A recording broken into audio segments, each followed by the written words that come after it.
Bienvenido, muy buenas. Hoy nos encontramos en el Salón de Actos del Hospital Comarcal de la Vega Baja. El motivo de estar aquí, pues lo vamos a contar enseguida, porque este sitio es el mejor lugar, el hospital, para hablarles de lo que hoy nos lleva a este programa, conociendo a...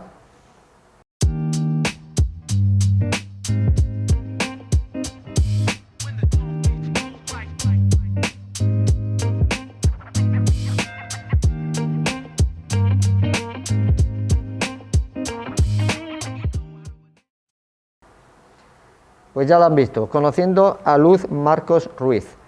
Ella seguramente no es conocida para muchos de ustedes, pero hoy va a ser la voz, va a ser la imagen de todas aquellas personas que durante toda esta pandemia que estamos viviendo de la COVID-19 han luchado, han trabajado y han estado en primera línea por todos nosotros, por nuestra salud, porque todo transcurriera como al final pues hemos visto que ha transcurrido dentro de todo lo malo que puede ser una pandemia, pero en el Hospital Comarcal de la Vega Baja se ha trabajado mucho, muy intensamente, para que esa pandemia no afectase tanto como sí ha podido afectar en otros sitios. Pero sobre todo vamos a conocer, y como decía Luz Marcos Ruiz, ella es la supervisora de enfermería de unidad de cuidados críticos de este hospital, y con ella vamos a conocer, siendo la voz y la imagen de cualquier compañera y compañero en esa faceta, en esa rama de salud, de sanidad. Hablamos del sector de enfermería, hablamos también, lógicamente, de médicos, de todo, enfermeros, médicos, cirujanos, cualquier personal, incluso también, ¿por qué no?, administrativo, que tenga que ver y que haya tenido que ver en todo este tiempo con el tema de la pandemia. Vamos a tener hoy con Luz pues esa posibilidad de conocer qué se ha vivido dentro de este hospital, cómo se ha trabajado y sobre todo algo que desde fuera no podemos conocer ni podemos ver, pero que ellos sí lo han vivido, y es el aspecto humano que envuelve a todos estos trabajadores esenciales, que gracias a ellos la pandemia no nos ha afectado como quizá podía haberlo hecho, y ahora vamos a conocer todos los detalles de por qué. Estamos hablando de personas humanas que han tenido que dejar incluso apartadas a su familia para poder atender a enfermos que han estado en situaciones muy críticas dentro de este hospital. Han vivido verdaderas pesadillas. Todo esto ha quedado aquí dentro. La gente de fuera lo hemos vivido de otra manera, y queremos que ustedes sepan pues que existen estas personas, que gracias a ellos pues nosotros vivimos mejor, y queremos hacerles de esta manera su homenaje. Hoy es Luz Marcos Ruiz la que tenemos con nosotros, pero ella, insisto, no es más que la representante de cualquier personal de enfermería o de medicina que pudiera estar hoy aquí hablándonos de este tema. Luz, muchas gracias por atendernos. Hola. Yo, en primer lugar, como decía, quería que este programa, hoy es conociéndote a ti, pero en representación de todo este sector, que sirva de homenaje a todo este personal que nos habéis ayudado tanto, porque estamos hablando de situaciones muy críticas que habéis vivido. Cuéntanos desde el principio, Luz, porque tú llegaste a este puesto de supervisora de enfermería en la unidad de cuidados críticos, y al poquito de llegar llegó la pandemia, y todo esto fue nuevo para ti y para muchos. Cuéntanos cómo transcurrió esos inicios. Pues bueno, te agradezco mucho que yo sea un poco la representación de todo el personal que ha estado al pie del cañón durante todos estos meses, que ya llevan más de un año, lo que parecía que iba a ser más corto y se iba a poder controlar, y que está deseando que llegue la ansiada normalidad que todo el mundo quiere. Efectivamente, yo llevo 20 años trabajando en la unidad de cuidados críticos, que abarca la UCI y la REA, y pues a principios del año 2020 empezó mi primer tsunami, que era, me cambiaron la supervisión, me la ofrecieron y acepté. Lo que suponía que iba a ser un cambio tranquilo, que se iba a llevar al poquito tiempo. Llevaba semanas, nos hablaron del COVID, nos lo contaron como, nos explicaron que estaba en el mundo, pero como que era muy remoto que llegara a la comarca. Al mismo tiempo había que empezar a modificar cosas, y estabas ahí con el pie en alerta, con el miedo de no sabemos si se va a poder gestionar esto, como encima ahora vienen cosas nuevas. en cosa de un par de semanas pasamos de algo remoto a esto ya está aquí, está en Madrid, aquí hay que empezar a ponerse en fila. Y para eso siempre puedo destacar el gran equipo que hay en la unidad de cuidados críticos, desde médicos, enfermeros, auxiliares, celadores, que nos pusimos todos a una y actualizamos protocolos, vimos cómo forma de entrar, qué material nos iba a hacer falta, con la sensación de que estábamos haciendo un trabajo que no sabíamos si realmente lo íbamos a tener que usar, porque aquí han habido, pues, como la gripe A, que al final fue como mucho más suave, o cuando vino el ébola, y de hecho los primeros materiales que utilizamos eran como los restos que quedaba de todo aquello que no se había llegado ni a utilizar ni a sacar nunca del almacén. Todo eso hizo que había que ponerse al día en todo, hicimos grupos de trabajo, médicos, enfermería, auxiliares, todo el mundo implicado en distintas vertientes para estar lo más actualizados posible, porque además nosotros no dejábamos de ser un hospital comarcal. Y el paciente COVID es un paciente muy complejo, y es el mismo paciente el que está aquí, el que está en la FE o el que está en el Gregorio Marañón de Madrid. No podíamos por eso permitir que nuestros pacientes tuvieran menos cuidados o menos posibilidades que cualquier otro tipo en otro hospital. Y a partir de ahí pues ha sido una contrarreloj hasta ahora, de ponernos al día, de aparataje, de intentar buscar lo mejor, tanto para los pacientes como para los trabajadores. Porque al principio no erais conscientes ni siquiera dentro del hospital y en vuestros cargos de lo que iba a venir, No. lo que estaba por venir todavía. A ver, la amenaza era una amenaza porque cuando tú a nivel personal veías que en China habían montado un hospital en tan poco tiempo, te planteabas que lo que venía era algo gordo. Pero pensar que eso que estaba pasando en China nos iba a cambiar la vida como nos la ha cambiado a todos, yo creo que nadie se lo esperaba. Vamos, ni los políticos, o sea, nadie. Y entonces empezabas a trabajar en algo de, pues un poco como de, bueno, vale, por si acaso, voy a empezar a mirar cosas, a ver si viene algo, pero con el pensamiento de, pues vendrán 1 o 2 casos, al principio en la UCI son diferentes bosses y preparamos 2 bosses, pensando, pues, por si vienen 2, tener la cosa organizada.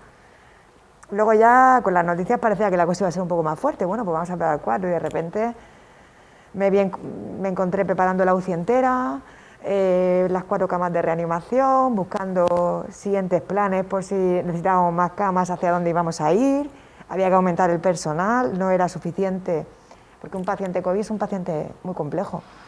No podía mantenerse el mismo ratio de enfermería con pacientes críticos que con un paciente COVID. Paciente COVID, tú te metes, estás dentro del BOI y estás muchas horas. Y estar dentro te deja muy incomunicada de lo que tienes fuera. Entonces hubo que incorporar gente nueva a las filas, que se pusieran, y no hay enfermeros de la especialidad de críticos. El enfermero crítico, tú acabas enfermería, te toca trabajar en UCI y aprendes de UCI. Y hubo que buscar y gestionar de manera que siempre hubiera gente veterana, un número bastante adecuado para que no se mermara ninguno de los cuidados que había que darle a los pacientes, y al mismo tiempo aprender, porque habían terapias y cosas, todo lo que se ha dicho que se podía hacer, aquí se ha hecho, para poder sacar a esos pacientes adelante. Yo recuerdo en la segunda ola, hubo un día que me impactó mucho. De hecho, bueno, hice una foto que luego publiqué en Facebook y escribí, y mucha gente compartió y le gustó, porque pasé por delante del BOS 4, del BOS 5, era un paciente joven, era un oriolano, yo soy oriolana. No voy a decir quién, pero tenía muchísimos aparatos puestos. Y eso no era la FE, era nuestro hospital comarcal con la gente nuestra, y eso llevaba muchas horas de estudio, de trabajo, de esfuerzo de mucha gente. Y entonces salir a la calle y luego ver ciertos comportamientos te herían mucho, porque al final, la primera ola, la gente se quedó en casa. Y nosotros no nos permitían quedarnos en casa, teníamos que venir. Claro. Y yo recuerdo venir todos los días y cogía todo el día el coche. Pero vosotros hicisteis el confinamiento aquí prácticamente. Sí. Yo venía de lunes a viernes, llegaba a las 8, me iba de 8 a 3, pero me iba a la hora que me tuviera que ir. Yo me llegué a ir de aquí a las 6, a las 7 de la tarde porque no daba opción, había que tenerlo todo preparado. O sea, si hay algo que, una premisa que siempre se ha mantenido en el hospital, tanto dentro de mi unidad, por parte de todos, como de dirección, era que lo que no podía fallar era respecto al paciente.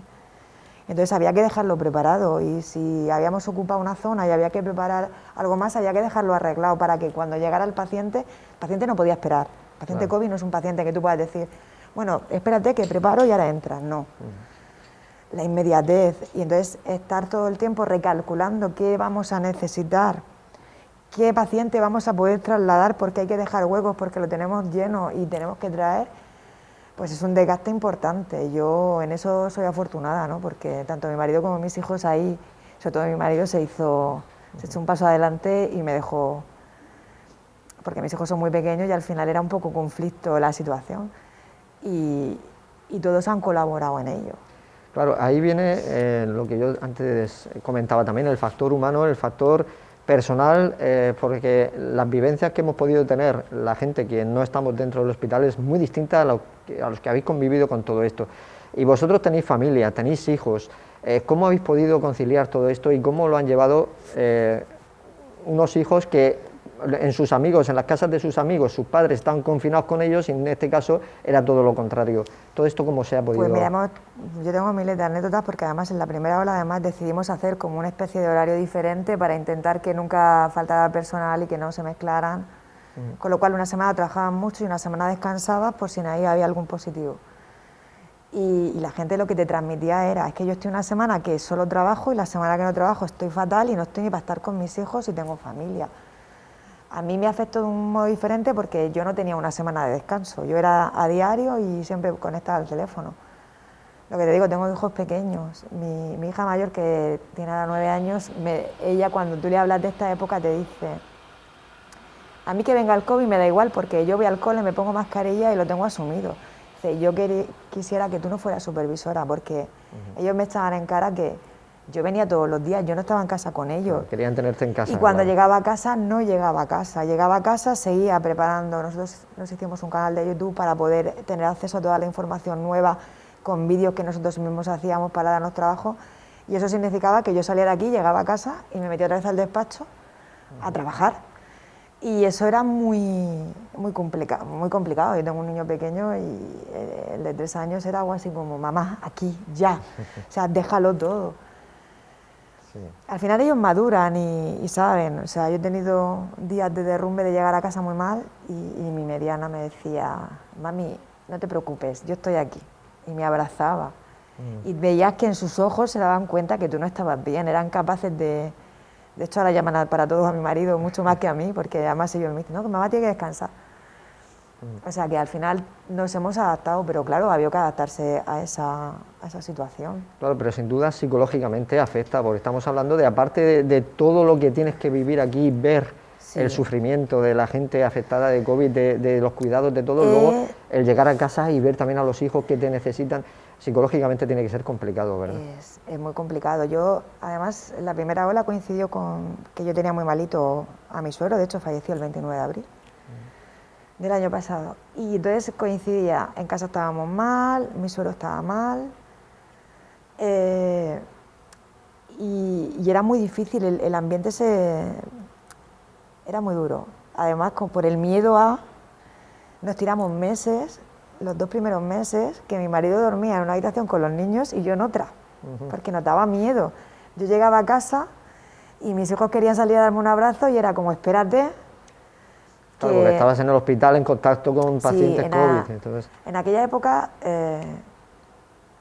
fue cuando empezaron que a los sanitarios unos les ponían frases bonitas en las puertas, en otros edificios les pedían que se fueran. Pues yo recuerdo un día que llegué a casa y en la puerta tenía puesto un cartel y entonces me empecé a llorar, no era capaz ni de leer el cartel, solo pensaba, si es alguien que me dice que me tengo que ir porque trabajo en la UCI, hubiera petado. Y eran 2 vecinitas que tengo allí que su padre era bombero y también habían escuchado esas cosas y tal, y entonces me decían que estaban muy orgullosos de mí y tal. Y eso pues también te reconforta el ver que la gente es capaz de ver ese lado humano. de la situación. Pero sí que es verdad que al final la gente, mis compañeros me transmitían mucho que nosotros vivíamos con un estado de alerta y de miedo, porque ahí había mucho miedo a lo desconocido. Nosotros entrábamos, nos vestíamos, pero no había tampoco una bibliografía que nos dijeran que lo estábamos haciendo de una manera en la que nos estábamos protegiendo. Y ahí no fue tanta la población nuestra que se puso mala, pero sí que pocos lo contaron. Y hubo gente con muchas secuelas. Nosotros tuvimos un valiente que se tiró 7 meses con nosotros y aún sigue con secuelas y recuperándose. Va a ser un año de toda esa historia. Entonces tú veías eso y te daba mucho miedo contagiarte y te daba mucho miedo que tu familia se contagiara. Pero tenías que venir a trabajar. Yo no he tenido a nadie que me haya dicho no voy. Al contrario, si un compañero se ponía malo, me llamaban 3, oye, si hace falta yo voy. Porque sí lo que sentíamos era un compromiso de que era nuestro deber. Claro. Y entonces era un deber al que había que acudir, hiciera lo que hiciera falta, porque la premisa era que los pacientes llegaran a casa. O sea, establecimos también, porque esta enfermedad lo que trae es mucha soledad, porque al final el paciente tú lo confinas y estás solo. Una UCI ya de por sí es un poco dura y nosotros intentamos humanizar siempre los cuidados, estamos metidos en esa línea y establecimos canales de llamada con los familiares, les leíamos cartas, les traíamos por intentar mantener un poco esa llama con la familia, pero también era importante para nosotros, porque al final el paciente que llega allí intubado, que no te dice nada y tal, pero pues en la pegatina pone Francisco, pero su familia te dice que lo llaman Kiko o que lo llaman Paco. Le han escrito una carta al tío Paco y tú se la lees. Se intenta humanizar. Humanizamos todo porque también para nosotros era duro, ¿no? Y hay pacientes que nos van a acompañar siempre. Unos porque han salido adelante y uno lo ve por la calle y se siente muy orgulloso, y otros porque no han conseguido salir y se nos quedan ahí la pena. O sea, yo he tenido compañeros que los veías que se iban fatal porque en el turno se había chungado, que a media mañana me llamaban y me decían, oye Luz, ¿y cómo está? Porque es que no puedo dormir porque se ha puesto muy malo y tal. Y si pues mira, se ha puesto mejor y tal, voy a descansar y tal. Si se iba, pues yo he visto gente llorar y derrumbarse y luego entrar y decir, bueno, pero da igual, hoy voy a por todas porque la gente lo merece. Y tengo compañeros que han petado sanitariamente, o sea, están con depresión y la presión ha sido mucha. La última ola nos azotó, la tercera ola ya no sabíamos dónde poner. Teníamos personal, adaptamos todo lo que nos hizo falta. En ese aspecto nosotros no hemos tenido ni falta de material, ni de personal, ni de nada. Sí, hay que decir, pero claro, llegó un momento que es que el desbordamiento era tal que es que no sabíamos ya hacia dónde, si íbamos a más, ¿qué íbamos a hacer? Es que estaba el hospital entero.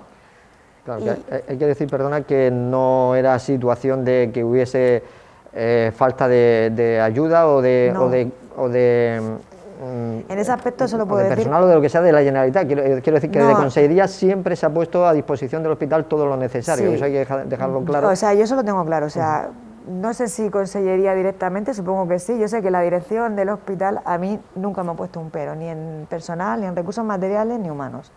Hemos tenido siempre, aquí se establecieron unos criterios, lo que te he dicho antes, y eran 2 pacientes, un enfermero, y en turno se ponía incluso más enfermeros cuando veíamos que la situación era muy mala porque el aparataje era mucho y entonces no se podía llevar, y en ningún momento, o sea, la plantilla empezó en 40 y llega a tener 100 y pico, lo que hiciera falta, porque aquí lo que no, en eso no se ha mermado en nada, o sea, en material, empezamos en la primera pandemia, pues teníamos los recursos propios de un hospital comarcal. Y es un hospital comarcal que ha funcionado y que no nos hacía falta tener tampoco más porque siempre ha funcionado así. Pero esta situación ha cambiado y yo ahora lo que necesito es tener almacenes más grandes para poder guardar el material, porque el material hemos tenido el que nos ha hecho falta siempre. Sí. O sea, en eso no, ni la dirección ni Consellería, supongo que es la que le daba el visto bueno, ha puesto en ningún momento ninguna pega. Claro, eso es importante que se tenga en cuenta que todos los problemas que haya podido haber de saturación, de lo que sea, no tiene que ver con falta de personal, ni de ayuda, ni de material, es porque este tema desbordaba a todo el mundo. Claro, pero yo creo que la gente que se puede haber sentido a lo mejor en ese aspecto es porque ha tenido que esperar las intervenciones. Ha habido una parte de la medicina que se ha tenido que paralizar las consultas, pero es que eso era debido a que el desbordamiento del COVID era tal que yo llegué en un momento que tenía la UCI llena, la REAN llena, la URPA llena, tuvimos que llenar quirófanos y llegamos hasta la UMA. O sea, llegamos a tener 33 pacientes y esto es una UCI de 14. Y habíamos trasladado 20 y tantos, o sea, no se podía operar porque en los quirófanos lo que teníamos era pacientes, y no estamos hablando, en la primera ola se veía mucho paciente mayor, pero en las dos siguientes había mucha gente de 40 años y de 30. Entonces, ¿dónde está el peso? Evidentemente no debería de haberse dejado de operar porque es muy importante esa parte, pero es que la inmediatez en ese momento de la urgencia era el COVID. Era salvar las vidas. Lo que ahora habrá que tomar medidas para poder en posteriores situaciones, que yo espero que ya no sean de COVID y que esto vaya mejor, se pueda mantener las dos actividades, porque las dos son igual de importantes. O sea, el que está en su casa esperando a operar es igual de importante que esto, pero esto lo tengo aquí ya. Claro. El que está en su casa esperando un mes, pues desgraciadamente puede esperar otro.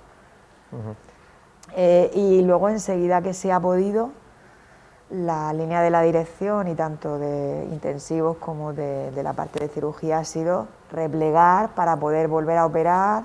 Se está operando mañana y tarde para intentar subsanar todas esas situaciones.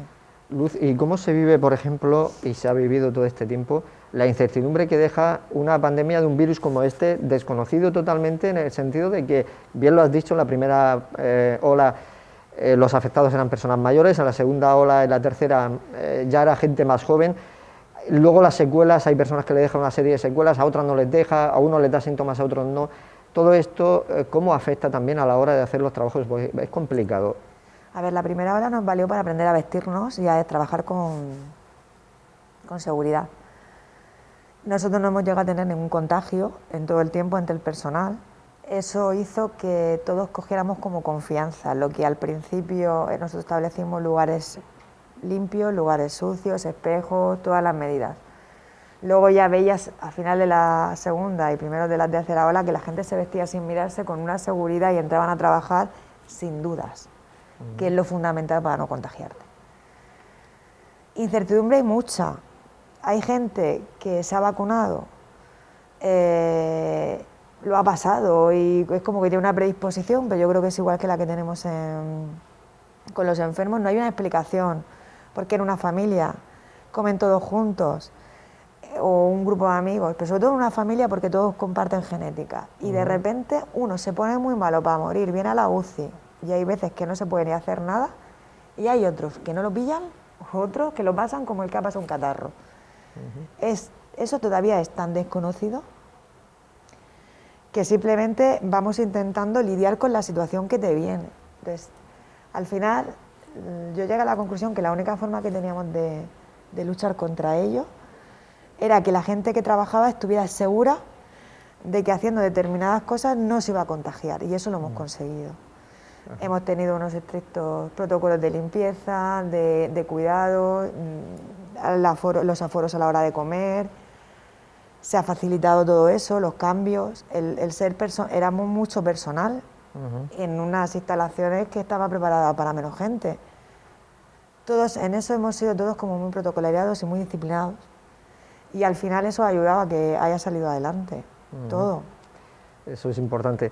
Y que vamos a intentar adentrarnos un poquito en el aspecto humano de lo que os habéis ido encontrando en la unidad de cuidados intensivos o la unidad de cuidados críticos, esas personas que, lo hemos comentado antes, que a lo mejor en momentos determinados se tratan como números, pero en este caso había que tratarlos como personas que estaban ingresadas en estado muy crítico, personas que tienen su familia, que no podían tener esas visitas de familiares, con lo que eso conlleva psicológicamente tanto para el enfermo como para los propios familiares que no pueden ver a sus enfermos. Bueno, todo este tipo de cosas, ¿qué os habéis ido encontrando a lo largo del tiempo? ¿Cómo habéis ido lidiando con todo esto? Y si hay alguna anécdota que os puedas comentar para entender un poquito mejor el sufrimiento que habéis tenido vosotros junto con las familias. Nosotros, lo que antes he comentado, estamos en la línea de la humanización de los cuidados intensivos, y sí que establecimos protocolos de poder mediar con la familia.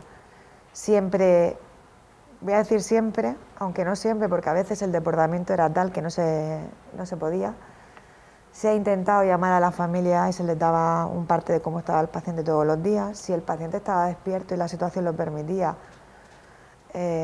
gracias al alcalde de Cos, que fue el que nos dio unas tablets para hacer videollamadas con línea. Hemos hecho videollamadas con las familias. Tenemos un psicólogo que se incorporó a la plantilla para tanto tratar a los pacientes como para tratarnos a nosotros, porque sí que nos dimos cuenta que el insomnio era parte de nuestras vidas, porque al final no dormías por cuando venías y cuando venías porque habías venido. Y hemos intentado tratar precozmente a los pacientes siempre a nivel psicológico para que pudieran aceptar, porque claro, de repente estaba el que se despertaba bien, pero estaba el que se despertaba y era como un volver a nacer. Con todas las seguridades que hemos podido hemos intentado que entre la familia adentro, y cuando la situación no ha tenido el desenlace feliz que todos deseamos, que es que ese paciente salga en su cama con un aplauso como salían en la primera ola o con ese reconfortamiento de ver lo que vuelve con su familia. Hemos intentado hablar con la familia, le hemos intentado dejar pasar y despedirse de ellos con todas las medidas adecuadas. Siempre hemos intentado intentar estar lo más cercano posible. Nuestra UCI era una UCI de puertas abiertas, hemos intentado que esté abierta siempre, dentro de las posibilidades. Anécdotas, yo te puedo decir que, no voy a decir el nombre porque ese paciente en sí no quiso salir en prensa, pero hubiera salido en prensa porque creo que fueron de los que más han estado dentro de una UCI.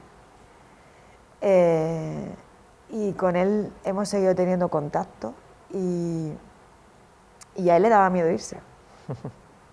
Pero él vio llegar la segunda ola y nos dijo, me tengo que ir porque sé que no es mi lugar, pero él no se quería ir de allí. Había llegado un momento en que él llevaba con nosotros muchos meses y se sentía seguro, al menos. Seguro, claro. Y le daba miedo qué iba a haber después.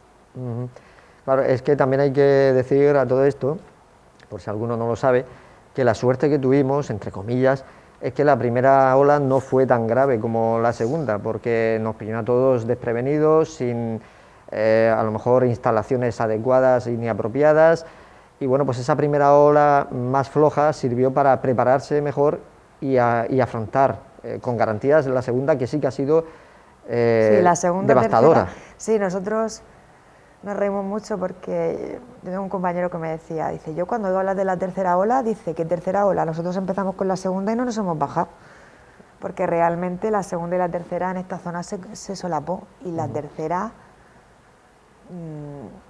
o sea, el salvar la Navidad ha traído un coste muy gordo, porque la tercera ola fue... O sea, la tercera me refería, sí, exactamente. Me refiero al periodo después de Navidades. Sí, o sea, la segunda ola parecía que empezábamos a controlar, llegó la Navidad y vino el tsunami. Entonces llegó un momento en que, pues eso, el hospital casi al completo se quedó de COVID, porque no había otra opción y los enfermos salían por todos lados. Y llegaba un momento que había que venir, pues eso, hubo que ubicar muchas más zonas para trabajar, personal de otras unidades, como son los quirófanos o la UMA, se unieron a nuestras filas también para poder tratar a esos pacientes, con las inseguridades y miedos de no trabajar en tu zona de confort, pero todos a una. O sea, yo muchas veces, tenemos un grupo de WhatsApp que ahora es muy fácil para mandar las cosas nuevas y tal, y yo muchas veces, hablando con ellos, siempre les digo lo mismo. Pero ellos, por mi experiencia, porque yo había empezado, para mí esto ha sido como un máster, ¿no? De repente, de la nada a todo. Ellos eran mi motor para venir, porque yo veía a todo el mundo cómo se engranaban y cómo tal, y yo estoy muy orgullosa del equipo. O sea, ojalá la gente pudiera haber visto lo que yo he visto allí dentro. No, me ayudaban a no rendirme, me ayudaban a que cuando me encontraba un poco agobiada porque ya no sabía para dónde tirar, esa gente estaba ahí. Venga, Luz, he preparado esto, he hecho esto, venga, vamos a hacer no sé cuánto, pues hay que hacer un vídeo, no te preocupes que yo vengo, pero chica, no, pero yo me organizo. La ilusión por trabajar y porque los enfermos vayan adelante, eso ha dominado mucho el tiempo. Y eso es lo que nos ha ayudado a continuar. Sí, porque psicológicamente, además, nos lo decías antes de empezar la entrevista, a micrófono cerrado, como se suele decir, nos decías que cuando, incluso ahora, escuchas alguna canción de las que se ponían durante el confinamiento, casi te derrumbas, ¿no puedes? No, en la primera ola yo llegaba a casa y como yo estaba saliendo, mi marido estaba con los niños y había tanto miedo, yo era la que salía a comprar, o sea, era como, aquí todos, pues como mucha gente hizo, ¿no? Proteger lo suyo. Por no derrumbarte, yo al final, pues a las 7 de la mañana, que además es una cosa que se me ha quedado, cuando venía para el hospital llamaba a mi madre para saber que estaban bien, y eso era como, y ahora lo sigo haciendo, ¿estás bien, mamá? Sí, ¿te has levantado? Vale. Y era como, bueno, los míos están bien, mis padres están bien, puedo continuar. Y cuando llegabas al supermercado y ponías esas canciones que a la gente te pone y tal, o los aplausos. Los aplausos famosos de las 8 de la tarde, diarios. Yo no podía con ellos. Llegó un momento que para mí eran contraproducentes porque yo decía, yo no quiero que me aplaudan, yo quiero que la gente sea consciente de la situación, que es lo que a veces echa en falta. Mi hija no soportaba. Mi hija decía, yo no salgo a aplaudir. Mi madre va todos los días. Dice, o sea, era una sensación de esa música, esa atmósfera. Ahora cuando voy por algún lado y escucho alguna canción de ese momento, no puedo con ella. Porque yo creo que no hay que regodearse lo que hemos pasado, hay que buscar soluciones y las soluciones son individuales. A día de hoy. La vacuna va a ayudar, la situación va a ayudar, ahora sabemos más, los sanitarios estamos más preparados, si os ponéis malos tenemos más medios que teníamos cuando empezó. Pero si individualmente cada uno no asume su parte de responsabilidad, y da igual, han dicho 6, pero somos 8, el virus no entiende de parentescos, el virus no entiende es que yo me hace gracia, me dicen, no, es que somos familia. Claro, pues haberle dicho a los científicos que entre la familia no se pega y nos hubiéramos ahorrado muchos disgustos. Es que por una vez no pasa. Pues sí que pasa. Y las consecuencias son muy graves. Yo muchas veces, cuando la Navidad, yo intenté ser muy estricta en muchas situaciones, a veces incomprendida por parte de la familia. Por parte mía somos menos, por parte de mi marido somos más. Y parecía que era como, no te quieres juntar, ¿no? Es que yo quiero juntarme, pero quiero juntarme y que sigamos estando todos. Y me da mucho miedo, o no he entendido nunca, la gente esa que se juntaba así, bueno, pues da igual, ¿no? Si nos vamos a juntar aquí, pedimos unas pizzas, pido 4 familiares, nadie se entera y estamos juntos. Bueno, pues de esas historias nosotros luego hemos tenido aquí pacientes que se han ido. Y probablemente las navidades del año que viene, este año fueron más de 6, pero el año que viene a lo mejor ya no lo son, pero porque nunca van a poder serlo. Claro, y entonces al final era como, o sea, yo creo que hemos transmitido mal la información a la población. Parece que la culpa es del gobierno que no toma las medidas, o es de la consellería que las medidas que ha tomado no son las adecuadas, o es la culpa porque el médico no ha dicho o no me ha dicho, no. Todos empezamos por uno mismo. Si yo tomo las medidas y yo soy capaz de tomar las medidas de restricción y de respetar, y si me encuentro mal, más vale que lleve cuidado. No mando al niño al cole y bueno, ya verá, o sea, yo, como mis hijos van al colegio, pues eso, no, es que no sé quién está esperando la prueba del COVID, pero ha traído el crío al cole, perdona.